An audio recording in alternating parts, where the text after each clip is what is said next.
What if I told you the messaging app you trust most, the one connecting you to friends and family, just became a super spreader for a new kind of digital plague? Researchers are sounding the alarm about a potent new WhatsApp malware called Sorvpodal, and it's exploiting that very trust to quietly infect a frightening number of Windows machines. Imagine this. You receive a message on WhatsApp, perhaps from a contact you know, containing a seemingly innocuous zip file. It could be an invoice, an urgent document, or even something personal. Unsuspecting, you open it on your desktop computer, just like countless other attachments you receive every day. But with Sorvpodal, that simple click opens a Pandora's box. Trend Micro, the cybersecurity giants, identified this campaign, naming it after its likely origin. So far, we're seeing its primary focus on Brazilian users, but the implications for the rest of us are very real. This isn't your typical data-grabbing heist or a nasty ransomware attack, at least not yet. Instead, Sorvpodal prioritizes speed and sheer reach.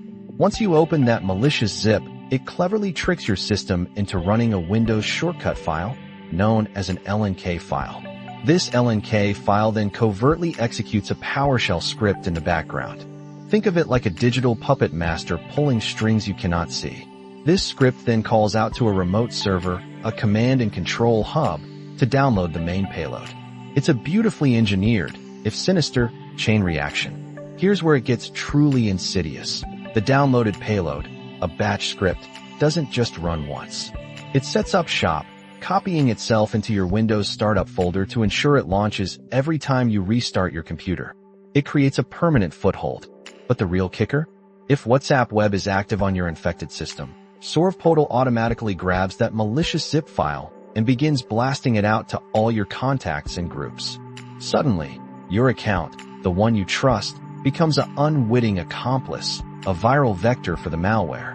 It's like watching your phone turn into a digital patient zero, unknowingly spreading the contagion. This rapid-fire spamming often results in WhatsApp banning or suspending the infected accounts, a harsh consequence for the victim. Now, you might wonder why this particular malware campaign seems to target desktop users, specifically those using WhatsApp Web.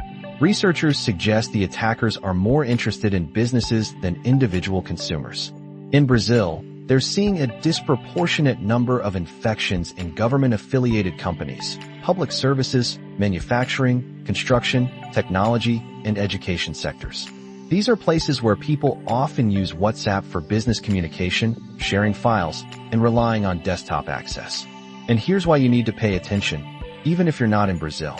Brazil shares significant trade ties and a large expatriate community with countries like Germany. What starts as a localized test run for cybercriminals can very quickly spill over borders. We could easily see this exact strategy, perhaps with a more devastating payload like ransomware, making its way to European businesses that rely on WhatsApp for internal communications, like manufacturing firms or human resources departments. This campaign powerfully illustrates how threat actors are increasingly weaponizing the very communication platforms we rely on daily. They exploit the trust we place in our contacts and the convenience of apps like WhatsApp. So what's the takeaway here? Always approach unexpected attachments with a healthy dose of skepticism, even if they appear to come from someone you know. Use tools like VirusTotal to scan files from unknown or even slightly suspicious sources before you ever click them open. We must empower ourselves with knowledge, because in this digital age, our vigilance is often the best defense. What steps are you taking to protect yourself from these evolving threats? Let us know your thoughts, and remember to subscribe to stay informed about the ever-changing landscape of cybersecurity.